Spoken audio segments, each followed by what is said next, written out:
Thank you, Chair. Thank you, Secretary of State, for coming today. And I think we should start on the positives. The rise in international league tables is a fantastic achievement, and since 2010 to go from 68% to 90% scores between good and outstanding is excellent. And I also thank you for the mention of Doncaster in there with working with regards to attendance. I think obviously we can't do anything with children unless they're actually in school. Yep. I think that's hugely important. So I think the schools, from what I can understand with schools, there is an awful lot of good work going on in there. But I think schools are having to deal with lots of other issues these days, which they never really had to deal with. And I genuinely believe that we put an awful lot on teachers that I believe parents used to pick up and used to have to deal with. And so, and one of these big issues, which I've spoke quite publicly on, is the transgender guidance and the relationship, sex and health education materials that we're having to deal with in our schools. So we're meant to be getting this transgender guidance. It was promised back in 2022. I just want to know where we are with that, because at the moment the press have briefed us that it's going to allow some social transition in schools with parental consent. So when are we expecting it, and are the rumours true? Well, the first thing is we are very much focused on trying to get it out by Christmas. We did previously commit to summer, and we had to change that because it is quite a complex area. And really what we're trying to do with the gender questioning guidance, as it's called, is to help schools navigate this area, which is quite difficult, but within the existing laws. So we've had quite a lot of legal inputs as well. The intention is here that this will be non-statutory guidance. So that's the legal position of this document, and it will hopefully be with you before Christmas. And if we, in terms of what we've been really going backwards and forwards and trying to understand is how these various layers of law all fit together, and how we can help schools navigate this with something which is legal but also useful and helpful to schools.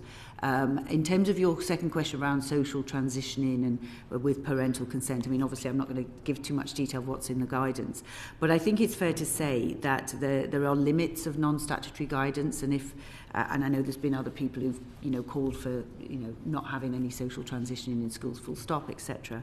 That would require a change in equalities law, and that would be a matter for the Equalities Minister if we needed to change equalities law. What we're dealing with is trying to get some guidance, because where we are today, we need to improve where we are today, because schools, as you say, are struggling to deal with this issue, but also a lot of other issues as well. So this is where we're at. It will go out for long consultation, because there are many people who have quite strong views on both sides of these discussions, and we want to make sure that we have that open debate. It's a difficult one to have, but we want to have that open debate. And we now know that most children with gender confusion, given time and space, will grow out of it, and yet in contrast, if they are socially transitioned, they're more likely to continue on a path of puberty blockers, hormone replacements and irreversible surgeries. Children who go down this pathway can end up chemically castrated, unable to have children. Their bone and even their brain development will be disrupted. The full side effects and consequences remain unknown. This is an unprecedented medical experiment on our children. How can we justify the government, the school system, the very adults who should be safeguarding our children, be complicit in putting children on this pathway? Shouldn't all social transition just be simply stopped in schools? So the first thing is all of those medical interventions that you talk about, puberty blockers, operations, etc. None of those can take place for children. That's for adults only. So there's no sense now that the children can get access. In fact, the NHS, I think, is reviewing in parallel, is reviewing its own approach and guidelines as well. But the medical intervention for post-18 anyway, that's it. So what we're talking about in schools, as you rightly say, is social transitioning, and that's why, and we're very clear that we want to make sure that this guidance is helpful to schools, that it ensures that this is taken very seriously. This is not something that can be just readily, easily done. There is a lot of careful consideration. But, as I said, this is non-statutory guidance, and there are limits to what you can do. And if you wanted, for example, as you said, to just get rid of it altogether, that wouldn't be legal under our current system. You would have to change the equalities law. Bringing laws for an awful lots of things, Secretary of State and the King's Speech brought in lots of things that we should do. But surely we should be bringing in a law then, if that's the case, to protect our children. And I genuinely do believe that these things start, all fires start with a spark. So no matter how big a fire we get in this world, it starts with a tiny spark. And that tiny spark can start with calling Jack, Jill, or she, him, or this, that, and the other. And it's starting within our schools. Now, it's one thing for a child to see some of this on social media, for an influencer out there wanting to sell an extra record or two, to do whatever they do. There's a complete difference between somebody on social media and an actual teacher socially transitioning a child with textbooks, which we'll come on to next, which say that these things are fact and say that these things are real. And do we think that the school system should be part of that? Because this can be absolutely catastrophic, not just for the child, but for the parents, for the family, for the friends of that child. And then also, because it's only guidance, and from what we've heard, it'll be down to an individual teacher. So you could have a head who agrees with this, you could end up with a teacher who doesn't, so then you're breaking down that command of authority chain there as well. It shouldn't be down to an individual teacher to make that decision. There should be firm. It should be law that we can't do this to our children in school. Genuinely believe what's happening within our schools is, we hear so much about history. Children are ashamed of their past, they're confused about the present because of this, and they're scared of the future because of the net zero. And I've had letters from children at school, and they generally think the world's going to end. What are we doing to it? The core works that we're doing with maths, with English, with science, we're doing some really good work, and yet we're bringing all this noise into this, and it's so damaging. And our job, more than anything else in this world as adults, is to safeguard and protect our young children, not to bring confusion into them. We must say no to this in our schools. We must say no. And I really hope, we've spoke before on this, and I know there's lots of other people out there who don't agree with me. I genuinely, I put my head above the parapet with this. This brings me no votes, this brings me no popularity, this brings me nothing. But I can't go to bed at night allowing a Secretary of State to sit in front of me today without telling them that what we're doing in these schools is completely and utterly wrong. Well, first of all, never think you go to bed at night caring more about children than I do or the Permanent Secretary. Every single day, they're at the heart of everything that we do, every decision we make. What you describe is the reason why we are putting together gender questioning guidance. It doesn't exist today. We have drafts of it, but that's the reason, to deal with some of the concerns that you've raised. Now, I can't go into the detail what's in the guidance because it's not been published yet, but you will get to see the detail. You will get to have 9 weeks or so consultation, long enough consultation to get, as you say, you're on one side of the argument. Some people do have views as well. And we will have to navigate those, as schools are having to navigate those at the moment, which is why this guidance, they're crying out for this guidance because they want to have clearer guidance. But as I said, there is a limit to how far non-statutory guidance can go within the law, and we've been trying to get to a point that we know exactly where that is. In addition, we've also got, as you say, the relationship, sex and health education guidance, which was issued actually during the pandemic and I think made statutory during the pandemic, which may be part of the issues that we've had with some of that. But that is also, we've had the independent panel who have reviewed that. They've given us their findings. We're going through those at the moment. And what we will be doing is we will be issuing updated guidance.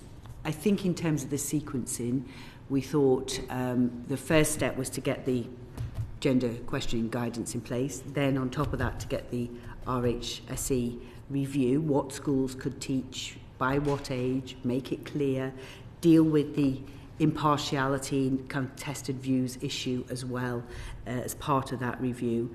And then once we have those in place, then we will be holding schools to account on this. So there will be guidance that we will be looking to see how it's dealt with. We will be looking at, how things are taught, having clear age appropriateness guidelines as well. So I think these things put together will absolutely massively improve the system, even as far as your concerns are there. And I understand your concerns because we haven't got to the point where we've published these, but they will very much improve how schools navigate it, and also give parents a lot more say as well, and insight. I mean, do you think we're getting so many of these children come forward that say that the gender questioning, because of some of the guidance, because of the RSHE materials that we've got out there?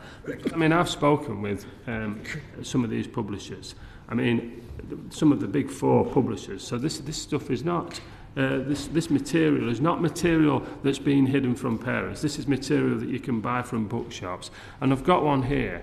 This is for 11 to 14 years old. And one of the first line is, your sex is usually decided at birth. Decided at birth. I mean, another thing, myth 1, the world is divided into men and women. Myth 1. I mean, this is what we're saying to our 11 years old. Truth. Everybody is different, whether they are trans or not. Trans women are women and trans men are men. This is for 11 to 14 years old that you say. And then you're wondering why we're having to bring forward trans guidance within our schools. We're actually teaching them this stuff to question their own supposedly gender. And then we're having to put... I mean, it's just... This is happening. That's exactly why we're doing it, Nick. That's exactly why we feel the need to put in place gender questioning guidance. It's exactly why we feel the need to go and clear up impartiality and contested views. And it's exactly why a difficult job though it is, all of these, by the way, are difficult jobs, but a difficult job to now go through the RSHE curriculum and decide age limits and age appropriateness. That is exactly why we're doing what we're doing. What you just said, Secretary of State, that is going to be after the gender questioning guidance. You said gender questioning guidance you want to get done before Christmas. Yes. Then the next phase would be the RSHE review, and that presumably therefore is early next year. Is that yes? I think that's fair to. I mean, I'm not supposed to put dates out there, but I think that's fair to say. They've kind of been going along in parallel, but we do think that's the sequence, that the gender question first, because we need to clear up, as the honourable member has said, but to clear up, the gender question, because that guidance doesn't exist today, and it is something that you do find there's lots of people having views on, and lots of people question, how schools should be dealing with this. But we have to help schools navigate this within the laws that exist today. Don't you think we should just remove all our RSHE guidance from schools as of now, immediately, so that we're not creating more problems for more children? And if we did that now, until we'd actually got the RSHE where we needed it to be, I mean, if you had a glass of water and there was 1% of it poison, would you give it to your child? Well, I'm not sure what the poison question's got to do with this, but I believe that 100% of what we're teaching in our children in school is really good stuff. But this, what I've just taught you, I think is the 1%. I think you've made your point. I want to bring in Miriam on this. I think we do have to focus here on some of the process and some of the policy issues, and I think your views are very clear on this, and I think will certainly been noted. But if I can bring in Miriam. Thank you, Chair. Apologies for being late. I've been on a DL committee. Yes, on the guidance, absolutely, you're right. The schools have been crying out for this for a long time. So I think one of the tests of whether or not the guidance is successful is whether it takes the legal risk, essentially, away from schools and puts it on to the DFE. Because I think the situation at the moment is that schools are making case-by-case judgments on whether or not to allow a child to social transition, etc. And some, schools are rightly very concerned about the implications for them of getting it right or wrong, of saying yes or no. And I think what they're really looking for in this guidance is essentially to pass the buck, but very legitimately so, because they are not lawyers, they are not Equality Act lawyers, and they need to know in black and white that the responsibility for this lies with the government who makes the law, not with them as individual schools. So will the guidance, when produced, make very clear what is and isn't the responsibility of a school? I think it's incredibly... This has been one of the challenges, right? Because I'm not a lawyer either, so I'm right up there with them. So I've been heavily reliant on the people who are lawyers. And there's a number of laws. That's the other thing. There are different sort of laws, and I guess you could at some point see that they're competing in some ways or not clear in some ways. But I also, don't have the power to control who sues who either. But of course, one of the things we're really keen to do is to make sure this guidance is helpful to schools. But there will also be judgments that schools will have to make as well. This is the case. But you put your finger on what does make it quite difficult, and why we've had to go round the loop several times, because we're trying to be as clear as possible, and something that will be helpful, but is also legal within the existing law. And as I said, for some of the things that if you wanted to go further, you would have to change the equalities law, and that's obviously not a question for me then. What we're looking at is non-statutory guidance for schools. It takes us much further on where we are, which will be good. But if there was a desire, or perhaps if we saw there was a more need, then that would be something that the Equalities Minister would have to consider. Yes, I completely see that, and there are some quite strong competing legal arguments on both. So, but I think you've hit the nail on the head with the question about who sues who. And at the moment, the question that schools are facing, let's say a child comes with their parents' permission and asks to be, for their gender to be changed, as it were, in school. At the moment, the school has to take the legally precautionary position, because schools don't have unlimited budgets. As we know, they're not lawyers. They're there to educate children. So, of course, you can understand the head teacher saying, well, if I don't allow this child to transition, I'll be sued. And quite frankly, I can't afford to be sued. And I think they're justified in saying that. So really what the guidance needs to say is, if there's any suing to be done, sue the government, because the government does have the resources, not you personally, Secretary, obviously. I was just thinking how many bits of guidance have been written that say that.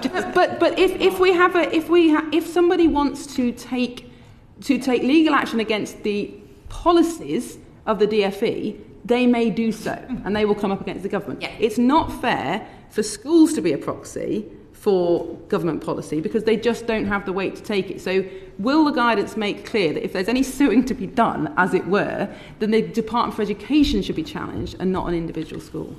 I don't think that is where the guidance will go in terms of the legal structures. What we have, and you'll get this very shortly, and there'll be a long consultation, but what we've been working with is to try and make sure that it is legal in the first place. So, as you say, it's helpful, it's useful to schools, it gives them very clear ideas of where, for example, protecting sort of spaces for boys and girls, separately, etc. So it tries to be very clear, but in terms of, having some sort of, every legal case, here's the postbox. I don't think that's what it will aim to. It is non-statutory guidance, but we are trying very much, and we're very conscious of the fact that schools are struggling to navigate this. They are struggling to navigate the contested views between various people. They can see, actually, where this is happening in other places. It's becoming quite litigious. We want to avoid that. We want this to help. That's that's a big call, because I'm not sure many places have actually tried to do this either yet. So we're kind of trying to push this as far as we can, based on where we are with our existing laws. But you know, this conversation just shows, you know, how difficult it is, and you know, I always come back to it. This is non-statutory guidance. If the guidance wasn't helpful or didn't do any use, it doesn't have to be followed, right? It could just not be. So that's why we've been working to try it, and we've also been consulting with a few to make sure that it is useful to schools, and therefore it has to be clear enough. Otherwise, they'll be like, well, if that doesn't tell me anything. And that's been one of the things we've been sort of going back and forth on. I don't know if you've got anything else to add to this, but there's no doubt it's difficult to do. I don't think I've got anything I particularly want to add. Yes, just one question, if I may. The consultation to come, once the guidance is in fact published, how will you ensure that heads, teachers, parents, pupils and students, maybe you're opening up on, can contribute effectively? Because I'm afraid that conversations I've had with all of those different groups, people often talk about feeling quite intimidated in this space. It is very difficult, very contentious, and hugely challenging for heads and school leaders most particularly. So how will you ensure that the consultation is actually open and people can engage effectively with it? Because those who've wanted to raise this issue with me have wanted to do that in a very discreet way for fear of the repercussions. I mean, this is the challenge, right? I mean, it's you know, we've seen the impact of it, right? We've seen people cancelled. We've seen it's horrendous. The whole discussion has really you know, taken on to a new level. I mean, the consultation, we tried to make sure it's clear, accessible, you know, it's available so we could get pupils as well as teachers, as well as everybody else who's got parents an interest in this, and head teachers. But in terms of the consultation process and keeping it... Yes, so I'll just say a couple of things. So, I mean, I think it's a really good question, incidentally, because usually what we would do in order to try and make sure we made a consultation as accessible as possible would be, for example, to run large events or webinars. And actually, I think that we should be really thoughtful about that in this case, because you will have people who will be very nervous about expressing their view in that kind of forum. I think we will do that, but the consultation response... So I actually think this is one of the few occasions on which a sort of boring government consultation response form might be rather a good thing. The form allows anybody to respond. It's not a particularly difficult process. Does it require them to self-identify? So it doesn't require you to, and it also allows you to say that you don't want your name or anything identifying to be used. So in other words, that you have an option of not giving your name. You also have the option of giving it, but it effectively being not revealed. So there's a couple of safeguards that are in there on that. And so we will try and do everything we can. I mean, that itself, I think, is helpful, but we will try and make sure people understand as clearly as possible the routes available to them to make their views known if they don't want to do that in a way that they're worried about. And if the consultation were to deliver feedback that suggests that a prohibition or a ban, if you will, on social transitioning in schools was sought after for its clarity as much as anything else, is that something then that you would take forward? Because I understand you talk it would require a change of the law, but is that obviously a finding that you would be able to progress? I mean, obviously everyone's going to be interested in what comes back, but for that, so if there was a change of the law required, then that wouldn't be my decision. That would be a decision ultimately. Well, it's the Equalities Minister, the Equalities Law, so it's not a law that's within my department's remit. So it's equalities. If there was a change that was to stay that, then that would require a change to Equalities Law, and that would be a finding of the consultation. If that was, and you know, not only the consultation, but you know, we also. You know, as we introduce the guidance as well, and what happens, and you know, we do need to make sure that we are. This is something that nobody here had to deal with like 5 years ago, right? There was very, very small numbers. It's something that's new. It's changed. It's created quite a lot of division in certain places as well. So we will. You know, it's not just we're going to put it out and forget about it. We'll be very carefully monitoring. And we always review guidance anyway after it goes out, but we may probably be reviewing it earlier than the usual period, because we do want to try and get it right. And if there are things that need to be improved after that, you know, my personal view is that from where we are today, this guidance needs to be useful and legal and helpful. If there's anything more that has to be done, then we need to consider that after this. But I think this is an improvement from where we are today, which is without any sort of particular guidance in this area. So I think that's the approach I've always taken, and I think we should therefore seek to introduce this. And then, if either the consultation or other facts emerge that's the right approach, then that would be something for the Equalities Minister to be considering, or whoever's responsible for the Equalities Law, which I think is the Equalities Minister. We do need to move on, but I'd note, obviously, when RSHE was introduced for curriculum, I think the Equalities Minister and the Education Secretary were one and the same person, which is just interesting in terms of that change to a machinery of government that has taken place since then. But also, there have been a lot of calls from the sector for more specific materials and training for people in this space. Obviously, you now have at your within your reach the Oak Arms Length body, which is doing work on this. When do you expect them to be able to set out high quality materials for RSHE? And will those be publicly available alongside any sort of consultation on that? They are definitely working on it. I don't know if we've got the date. Well, it'll be in here somewhere, but we are definitely Oak are working on it, and the date is, I think, just about to come here. I don't see a date. No, we haven't got the date in here. I'm sorry, we can write. Thank you. Ian? But there will be a full curriculum on Oak in this area, so that we know that there are materials that are in line with the government guidance, so that we can then start to point people to those materials. Right. Can I ask Secretary of State, what has been done to progress your commitment